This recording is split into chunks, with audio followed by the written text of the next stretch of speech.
Bonjour à toutes et à tous. Aujourd'hui, je vous emmène à la découverte d'un chef-d'œuvre de la littérature italienne, un texte magnifique qui fête cette année ses 800 ans. C'est le Cantique des créatures de saint François d'Assise. Ce poème du XIIIe siècle, qui a inspiré le titre de la célèbre encyclique Laudato Si du pape François, est un hymne à Dieu et à toute la création. Alors, qu'a-t-il à nous dire face à la crise écologique que l'on traverse aujourd'hui ? Et comment peut-il être pour chacun d'entre nous une ressource humaine, spirituelle, théologique, artistique ? Eh bien, on en parle tout de suite avec notre invité du jour. Il s'appelle Frédéric-Marie Le Méoté et il est frère franciscain. C'est parti. Frédéric-Marie, bonjour. Bonjour. Merci beaucoup d'être avec nous pour cet épisode. Plaisir. Vous connaissez très bien le Cantique des créatures qui fait partie de votre tradition franciscaine. Alors dites-nous en quelques mots, qu'est-ce que c'est que ce cantique ? Ce cantique, c'est un poème écrit en italien par saint François d'Assise. Les premiers mots sont « Loué sois-tu »,« Laudato si », les mots qu'a repris le pape François pour son encyclique sur l'écologie. C'est un grand poème dans lequel François loue le Très-Haut, celui que nul ne peut nommer, à travers des créatures, à travers des éléments de la création. « Loué sois-tu, mon Seigneur, pour frère soleil, pour sœur lune et les étoiles, pour sœur notre mère la terre ». Et à travers ce poème, eh bien, c'est une grande louange que saint François fait monter vers le Créateur. En quoi est-ce qu'il vous touche particulièrement ce poème ? Il m'a touché déjà quand j'étais adolescent ou quand j'étais jeune professionnel. J'ai fait beaucoup de montagnes et je me souviens de nuits étoilées pendant lesquelles j'ai senti particulièrement ce sublime de la création, de pouvoir toucher peut-être quelque chose du Créateur justement. Et j'ai trouvé dans ce poème quelque chose qui disait ce que j'avais sur le cœur à ce moment-là. Et en même temps, en continuant à avancer dans la vie, en découvrant à travers mon travail avec des personnes de la rue, des personnes en précarité, j'ai découvert que ce poème était beaucoup plus qu'une célébration de la beauté. Il y avait quelque chose d'une profondeur humaine, d'une profondeur qui touchait à la souffrance, au tragique de l'humain, et en même temps qui arrivait à le dire dans une forme de louange. Et c'est ça que j'essaie de creuser finalement en travaillant le Cantique des créatures et en le priant surtout. Eh bien, merci beaucoup. On va continuer d'explorer ensemble comment ce Cantique des créatures peut nous parler dans nos vies quotidiennes aujourd'hui. On va s'installer en plateau. C'est parti.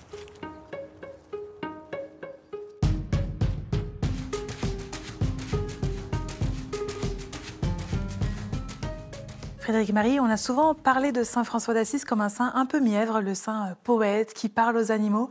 Pour vous, c'est important de ne pas en faire une figure désincarnée ? Effectivement, c'est le saint des louveteaux, c'est le saint qui parle aux oiseaux, c'est le saint qui aime les petits animaux, les petits agneaux. Saint François, c'est beaucoup plus profond que cette image d'Épinal. L'image d'Épinal, elle a sa vérité. Saint François était proche des animaux, mais il faut bien comprendre toute la profondeur spirituelle que cherche à nous dire Saint François. Quand Saint François parle aux oiseaux, il parle à des frères et à des sœurs, il parle à toute la création, il parle de toute la création. Et c'est ça, la profondeur spirituelle. Il parle de l'amour de Dieu quand il fait ça. Alors, racontez-nous un peu dans quel contexte historique, théologique a été écrit le Cantique des créatures ? À la toute fin de sa vie, on est en 1225. Il a été, il y a quelques années, en Terre Sainte, en Égypte, avec les croisades.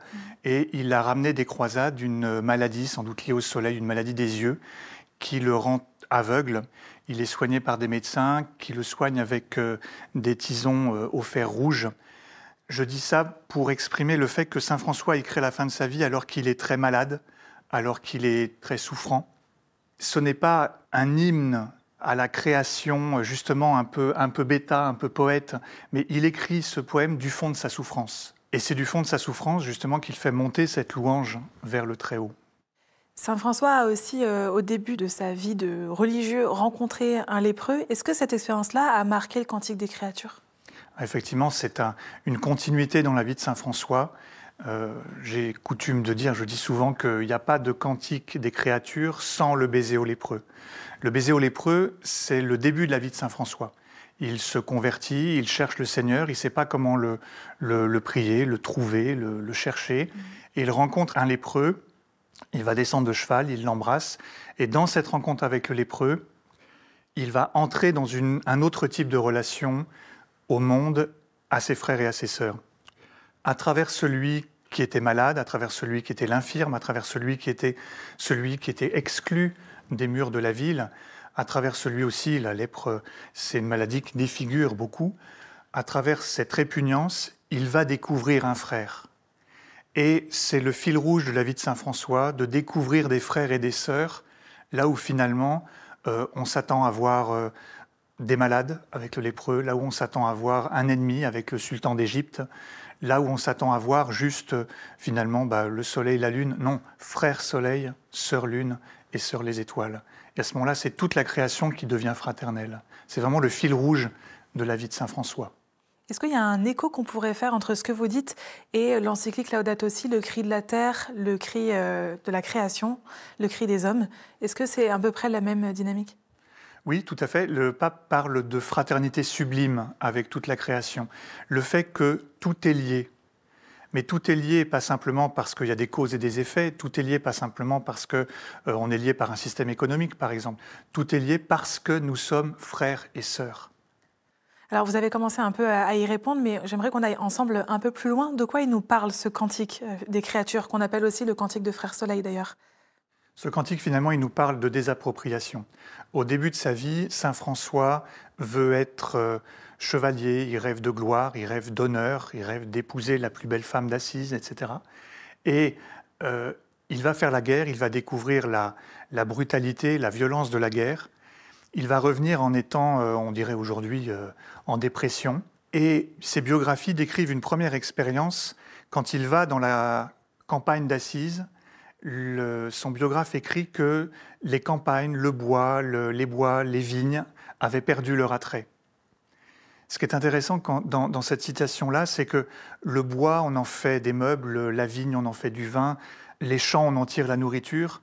Dans le cantique, François ne loue pas pour la vigne, le bois, le vin, il loue pour des créatures célestes. C'est assez étonnant, mais saint François ne loue pas pour ses frères et pour ses sœurs. Il ne loue pas pour la fraternité. Il loue pour des éléments sur lesquels aucun humain ne peut dire « c'est à moi ». Frère soleil, sœur lune, les étoiles. Le geste le plus blasphématoire peut-être dans la spiritualité franciscaine, c'est le premier geste qu'ont fait les hommes quand ils sont arrivés sur la lune, ils ont planté un drapeau. Il n'y a aucun élément dans le cantique sur lequel l'humain peut planter un drapeau. Même la fraternité dans le cantique est évoquée à partir du pardon, c'est-à-dire justement de ce qui reconstruit la fraternité, mais après une déchirure. La vie dans le cantique, ce n'est pas un hymne à la vie. François ne loue pas pour la vie. Il loue pour sœur la mort corporelle. C'est-à-dire qu'il loue par et pour ce par quoi la vie, elle nous échappe. Eh bien, aujourd'hui encore, le cantique des créatures ou cantique de Frère Soleil est une référence pour les chrétiens du monde entier. Je propose qu'on aille à Assise en Italie rencontrer Antonio Caschetto. Il est le responsable du centre Laudato Si et il nous dit l'immense postérité de ce cantique, non seulement à Assise mais dans le monde entier. Écoutez. Laudato si, mi Signore, con tutte le tue creature, avec ces mots écrits par Saint François. Il a déjà 8 siècles, nous vous disons bienvenue de la ville d'Assisi, la terre de la Laudato Si. Et cette année, c'est une année de fête ici, parce qu'on va célébrer l'anniversaire de ces poésies, de cette chanson, de cette prière. Et encore aujourd'hui, les mots de cantique des créatures nous parlent encore et nous invite à vivre l'écologie et particulièrement l'écologie intégrale, comme il nous a démontré Pope François dans l'encyclique Laudato Si. Nous vous attendons ici pour respirer, pour nous promener et pour vivre la spiritualité de François et Claire, qu'il est encore très vivant encore aujourd'hui. Frédéric, Marie, comment vous expliquez le rayonnement de ce cantique aujourd'hui au XXIe siècle? Je pense que le cantique touche profondément nos racines humaines, à la fois dans ce qu'elles ont de plus profonde dans une forme de noirceur et de désespoir, et en même temps touche des sommets de louanges. Un texte qui me touche beaucoup, c'est le texte d'Éloi Leclerc. Éloi Leclerc est un frère franciscain qui, à la fin de la guerre, a été déporté avec d'autres frères, et à la fin de la guerre est revenu en train des camps, et il raconte en 1945, dans ce train, il y avait des centaines de personnes qui mouraient, et il se trouvait là avec quelques autres frères, une dizaine de frères franciscains, et un d'eux était en train de mourir dans ce train. Et frère Éloi raconte que la seule prière qui leur est venue à ce moment-là, devant l'immensité de la souffrance, devant le non-sens de la souffrance, il raconte que la parole qui s'est imposée à eux comme frères, c'est de chanter ce cantique des créatures. Et pour moi, c'est ce mystère de vie qui se donne, y compris alors que tout semble la nier, que j'essaie de comprendre en lisant Éloi Leclerc, en méditant le cantique, que j'essaye de comprendre aussi en écoutant des personnes en précarité. Je pense qu'il y a la même dynamique. Qu'est-ce que c'est que cette louange très étonnante qu'on peut parfois entendre dans la bouche de celles et ceux qui traversent des situations que je serais incapable sans doute de supporter? C'est ce mystère de résurrection au sens d'une vie qui surgit de la mort. C'est un hymne d'espérance, quelque part. Est-ce que vous pouvez le dire comme ça? Ouais. Oui, c'est l'espérance. Quand tout est à terre, il reste encore l'amour du Christ. Eh bien, un hymne de fraternité, de désappropriation, d'espérance. Comment le cantique des créatures peut-il nous aider à prendre du recul face aux maux que connaît notre époque? On en parle ensemble dans cette seconde partie.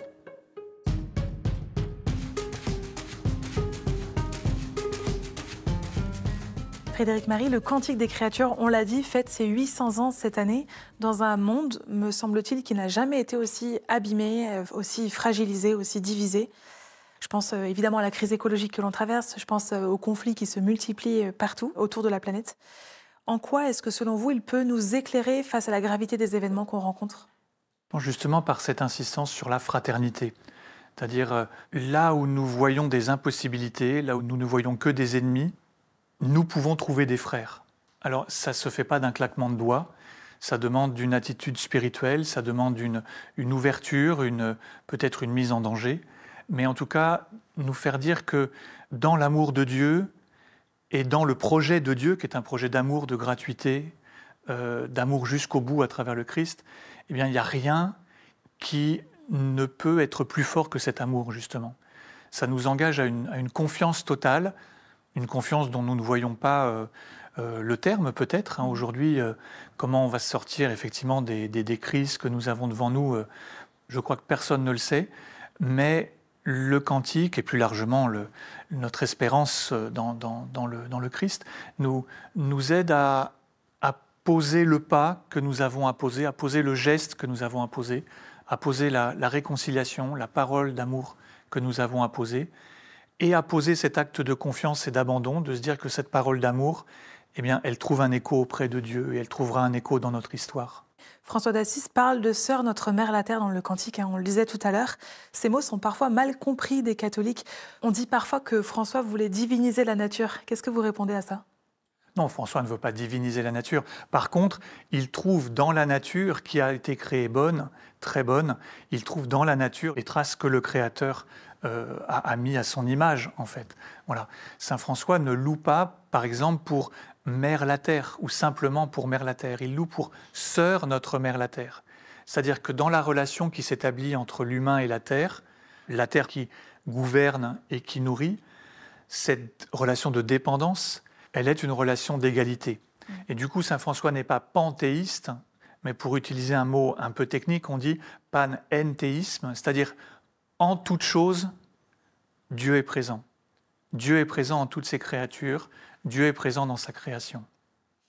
Vous l'avez dit aussi tout à l'heure, tout l'enjeu de ce cantique, c'est de redécouvrir, si je peux dire, le lien fraternel qui unit Dieu aux hommes et aux femmes qui vivent ensemble. C'est vraiment le cœur de votre spiritualité franciscaine? À la fraternité, oui. C'est vraiment le cœur. C'est d'abord ce que nous essayons de vivre les uns avec les autres.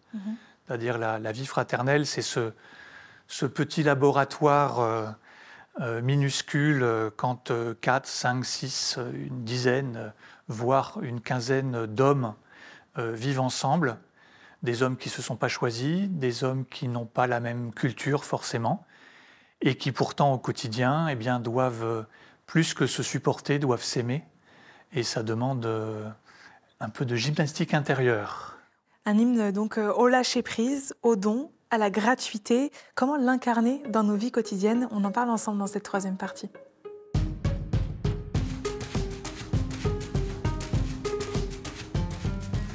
Frédéric Marie, vous nous dites que ce cantique nous redit vraiment qu'on est tous frères et sœurs. Est-ce qu'on peut dire que c'est quelque part un mode d'emploi pour apprendre à mieux vivre ensemble dans nos vies quotidiennes?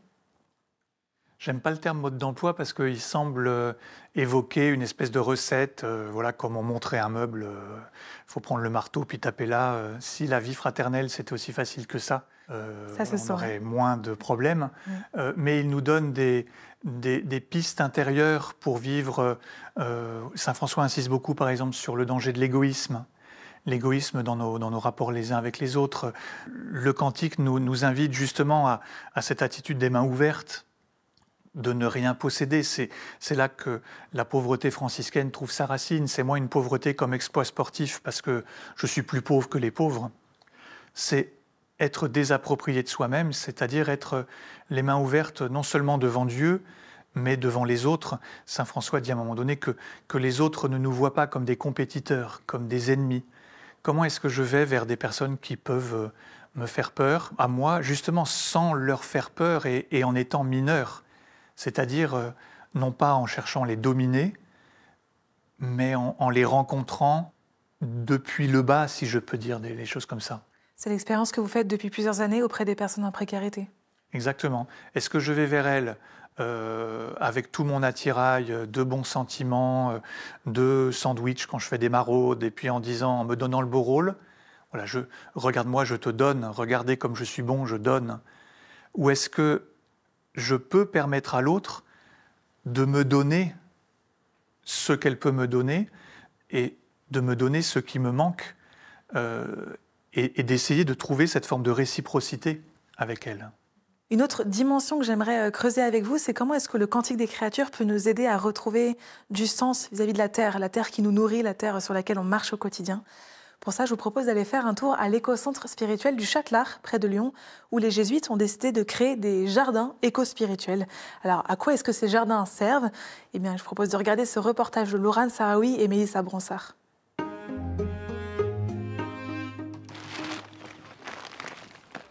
Suivant. Le Châtelard est juste là. On a le Grand Lion qui est là. Donc, Lyon juste en face. Et donc là, on est au bout de la pente et on est en train d'installer la première haie qu'on appelle la haie brise-vent. Parce que du coup, on a un vent assez fort qui arrive du bas jusqu'au Châtelard. Et donc cette première haie marque le début du verger, du grand verger. C'est la première, il y en aura 5 lignes entre là-bas et ici. Donc ça, c'est le pralin. C'est un mélange de boue, d'eau et de boue. Donc ça va protéger la racine et puis ça va lui permettre de se remettre en contact avec les amis, les champignons qui sont dans la terre. Ouais, je trouve que là il y a trop d'argile. Ouais. Ok. Si le collet est trop haut, vous pouvez remettre un peu de compost, terreau, un petit mélange des deux, ça ira très bien.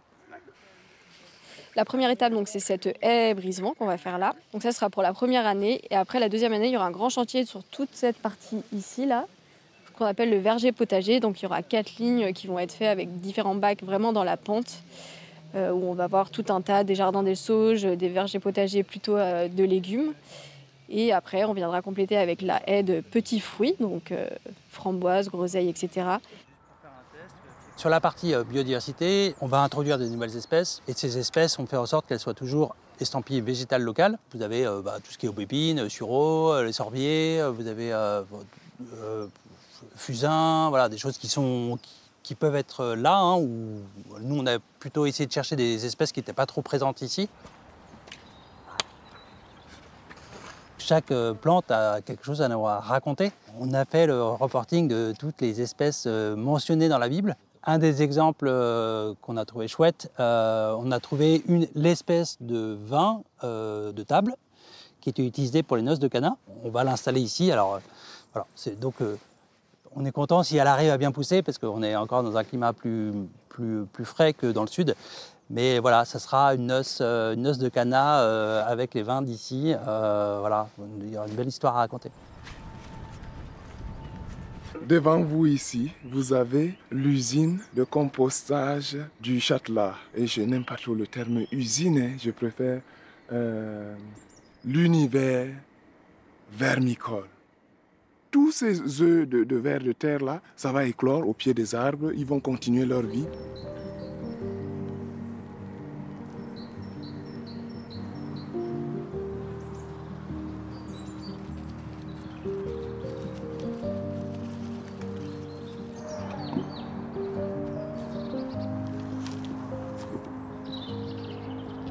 Le jardin des lianes, comme son nom l'indique, c'est un jardin avec principalement des lianes, donc des lianes à fruits, kiwis, mûres, des lianes à fleurs, voilà, des rosiers, des clématites, des achébias, des choses qui vont densifier un peu cet espace. Et donc on va cheminer entre les rangs de ces lianes, voilà, comme une petite jungle en fait. Hein. L'idée c'est de créer un peu un univers un peu spécial. Comme c'est des jardins éco-spirituels où on souhaite qu'il y ait une certaine biodiversité, au moment où le retraitant est en train de se promener, peut cueillir un fruit et manger. Voir un oiseau qui mange le même fruit que moi je mange, c'est beau. Et ça renvoie aussi à cette contemplation que j'ai quelque chose de commun avec cet oiseau-là, par exemple.